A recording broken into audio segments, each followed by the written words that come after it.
What's good, everybody? It's your boy Big Nate. Welcome back to Big Nate's Book Reviews, home of the best book reviews. And as always, we have a dope ass video for you. Today we are doing a book haul of some books that I've collected over the past weeks and that I want to talk about. But this is a book haul with a twist because I've been sick for this like the 9th consecutive day. But I do have my cup of black tea brewed. I just took some cough syrup. I got prescribed promethazine and some antibiotics, which are working, but I'm still definitely sick. But all of that said, it's going to take a lot more than some promethazine, some antibiotics, being sick. It's gonna take a lot more than that to stop Big Nate, because the Big Nate gang gotta eat, and boy do we have a nutritious meal in store for you guys today. So without further ado, like I said, I got my tea, I got my doobie right here, and we got some books to talk about, so let's get right into it. All right, and who better to start with than our boy Martin Luther King Jr., Strength to Love. And this is a book of a bunch of his different speeches, and Martin Luther King Jr. is just somebody who, like, every time I consume anything that he's ever done, is just absolutely just straight low-key like S-tier banger status. Like, I just did the video on I've Been to the Mountaintop, Letters from Birmingham Jail. I read that book of speeches, Trumpet of Conscience. So when I saw this, you know I had to get it. And just going through some like the table of contents, some of these just look fire. A Tough Mind and a Tender Heart, Transformed Nonconformist. And I read those first couple. In the Nonconformist one, bro is referencing like Emerson. You know, this is bro. He's like, I'm taking Plato's The Republic to me on a desert island, and he's just and he's just quoting Emerson like it's nothing. So, and of course it's MLK Jr. So. The only thing I just wonder, I think these are actually essays, but you know, what I talked about in the last video was like the fact that the speech has this whole extra quality to it, which is not transferable onto the page. I do, however, think these are, because if they're speeches, I at least got to go compliment and watch it. But I actually think these are essays. But you know, love in action, loving your enemies, that's another thing too. There's so many different aspects of just, I mean, like the civil rights movement in general, but Martin Luther King Jr.'s emphasis on love and nonviolence. But at the same time, you're still being a nonconformist and disrupting the system. Like, his whole thing was, which I really like about him, was like act nonviolently, but find that key location point that a society functions on and disrupt that.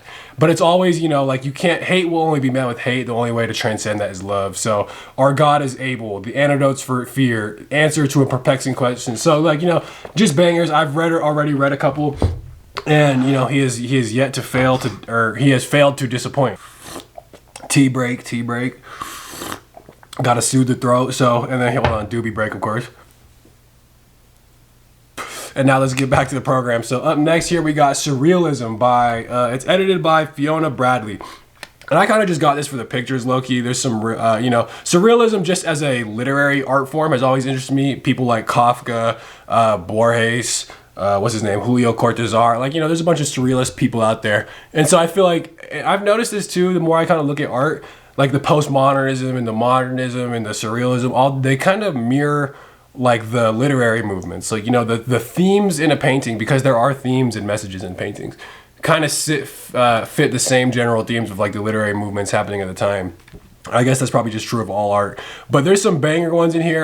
There's like this one by Dolly, which I really liked, but I don't know if I'll be able to find it, you know. So you have to go out and get the book and find out for yourself. Ooh, that's kind of banger.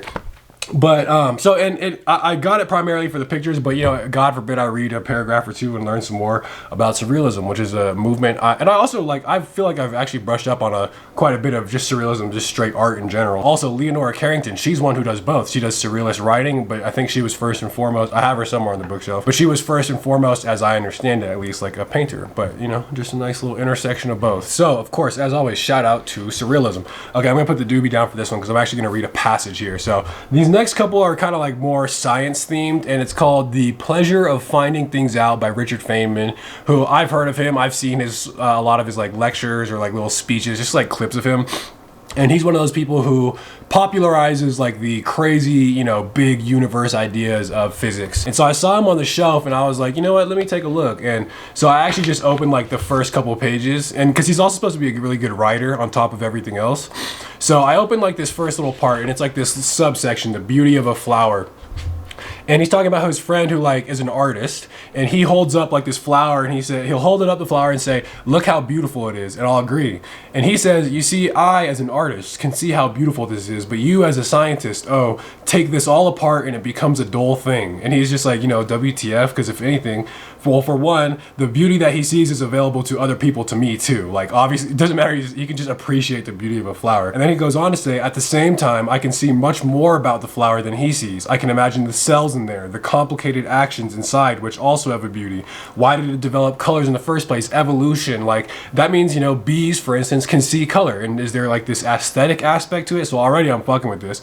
And then he says, science knowledge only adds to the excitement and mystery in the awe of a flower. It only adds. I do not understand how it subtracts. It just expands the many different ways in which you can appreciate beauty in the universe. So after that, and just knowing him, I've been wanting to read him for a little bit. That was an instant cop. Also an instant cop for me was James Gleick, The Information. And so I talked about his book Chaos at some point in another video. And this seems like the companion piece to me because, so like full cards on the table, a lot of this reading I'm doing is actually like kind of like research because I'm officially like writing a book, I would say, but it's about like the parallels between mythology and science. And, you know, anyway, I'm also just trying to get my science game up in general. Now, one of the big themes in mythology is chaos and order. The earth, the universe begins in this state of chaos, and it's always from the chaos that order emerges. So anyway, so I'm like, chaos and information is basically like entropy and information. Those are the two sides of the same duality.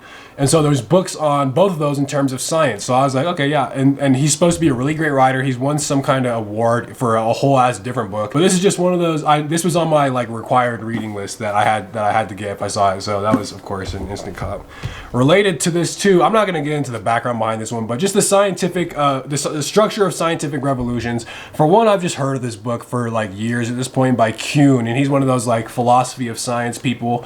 And I just know the general idea is science isn't like this linear accumulation of like we're getting constantly new facts, and the more time goes on, the same in proportion like knowledge we discover, but it actually happens in these ways, paradigm shifts, where there's some anomaly that's discovered and it just tears down everything that people have been working for. This is like, you know, quantum mechanics is completely incompatible with regular physics, but yet they're all true, and it started this whole new field. But that started with some observation of an anomaly.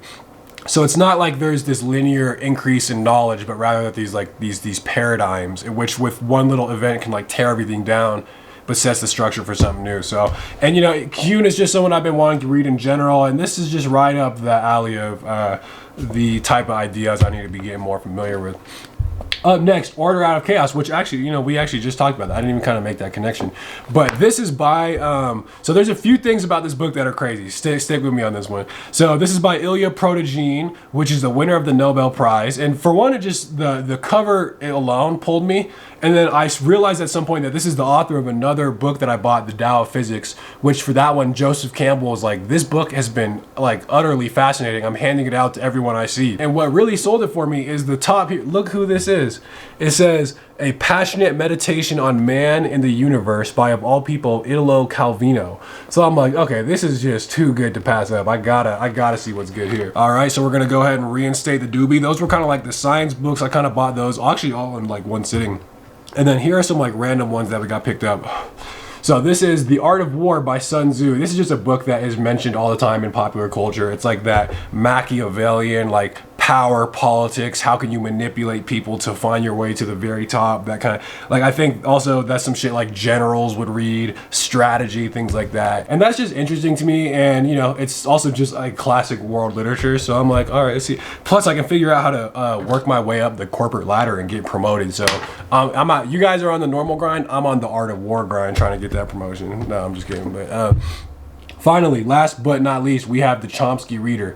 And this I actually found because I've known Chomsky from psychology and like behavioral science and stuff like that. A lot of stuff with like language as well. And those were my straight like literally cog neuro psych classes. But he's also big in apparently politics. And so I saw this book, and one of the things I saw here in the table of contents was the manufacture of consent, which just that phrase alone is really interesting. Propaganda, politics, consent, very relevant right now. And I also just have heard of that, so I know it's like a sort of famous essay to read. And there's the old and new Cold War, and you know, politics is getting such, I'm not a political man myself. In fact, I've stayed away from it all my life, but at a certain point the red flags are going off, and it is an important thing to, you know, learn about, make sure. And you know, that's also just classic. Even if this was not even a thing, Manufacturing Intellect by Noam Chomsky, I would still want to read that anyway. So all right, let's do a final review. Here are our books. Let me know if you've read any of these, what books I should read next, what books you just cop. You already know the drill. Follow me on Instagram at Big Nate's Book Reviews. Get to my second channel, the Big Nate Review. It's super lit there. I got big plans. And without further ado, I cheers my tea to you and bid you adieu. So thank you for watching Big Nate's Book Reviews, home of the best book reviews.